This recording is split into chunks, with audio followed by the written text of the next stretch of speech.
Hello everyone, and welcome to another episode of Read OMC. This is my living room, where I do my living.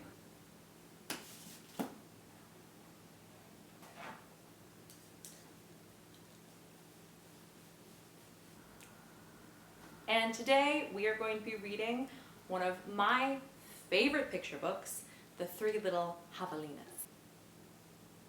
Alright, I've got my reading buddy, I've got my book. Here we go. The Three Little Javelinas by Susan Rowe.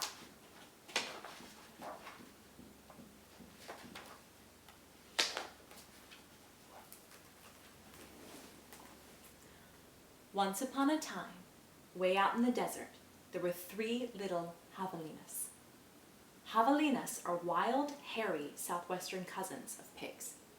Their heads were hairy, their backs were hairy, and their bony legs, all the way down to their hard little hooves, were very hairy.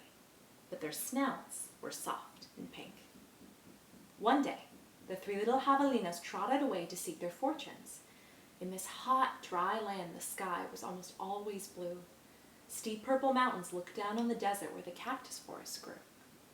Soon the little javelinas came to a spot where the path divided, and each one went a different way. The first little javelina wandered lazily along. He didn't see a dust storm whirling across the desert until it caught him. The whirlwind blew away and left the first little javelina sitting in a heap of tumbleweeds. Brushing himself off, he said, "I'll build a house with them." And in no time at all, he did.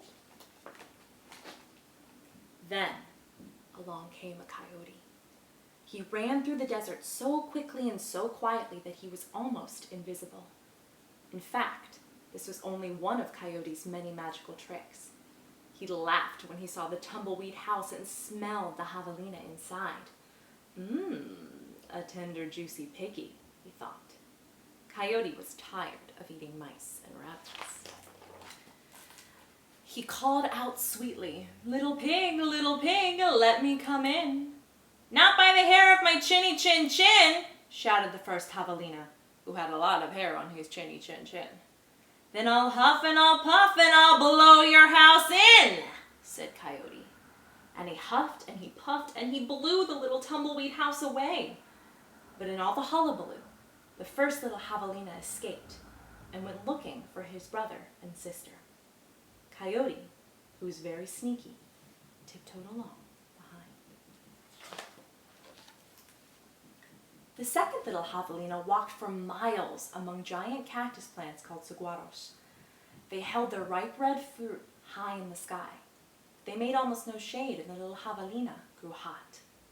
Then he came upon a Native American woman who was gathering sticks from inside a dried-up cactus. She planned to use these long sticks, called saguaro ribs, to knock down the sweet cactus fruit. The second little javelina said, "Please, may I have some sticks to build a house?" "Ha'au," she said, which means yes in the language of the desert people. When he was finished building his house, he lay down in the shade. Then his brother arrived, panting from the heat, and the second little javelina moved over and made a place for him. Pretty soon, Coyote found the saguaro rib house. He used his magic to make his voice sound just like another javelina's. Little pig, let me come in," he called. But the little javelinas were suspicious. The second one cried, "No, not by the hair of my chinny chin chin." "Bah," thought Coyote, "I'm not going to eat your hair." Then Coyote smiled, showing all his sharp teeth. "I'll huff and I'll puff and I'll blow your house in." So he huffed and he puffed and all the saguaro ribs came tumbling down. But the two little javelinas escaped into the desert. Still not discouraged, Coyote followed. Sometimes his magic did fail, but then he usually came up with another trick.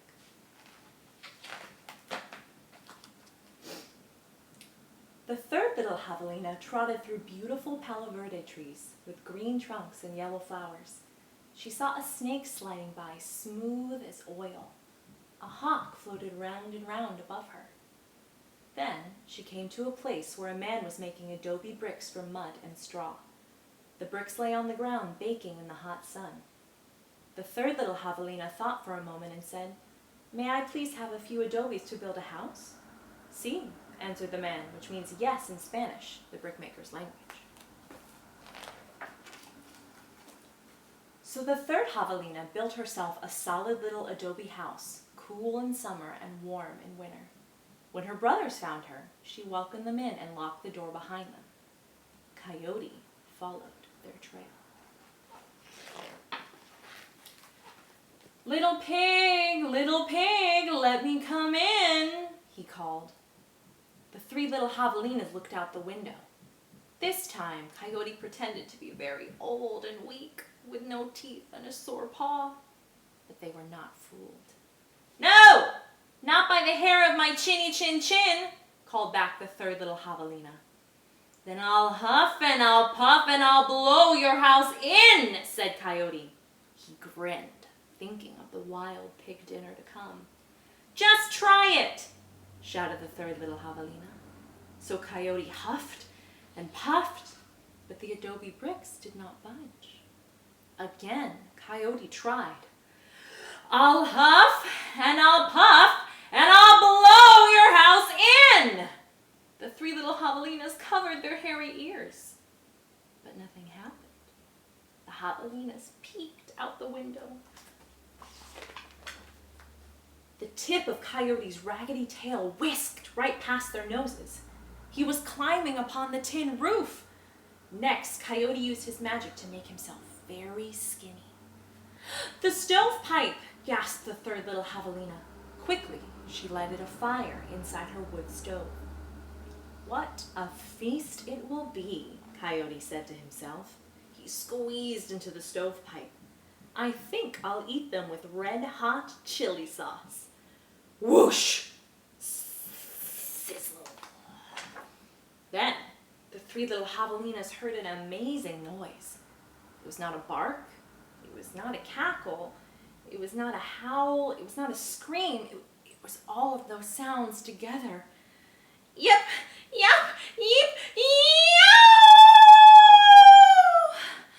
Away ran a puff of smoke, shaped like a coyote. The three little javelinas lived happily ever after in the adobe house. And if you ever hear Coyote's voice way out in the desert at night, well, you know what he is remembering. All right, babies, that is our book of the day. I love you so incredibly much, and I will see you soon. Bye.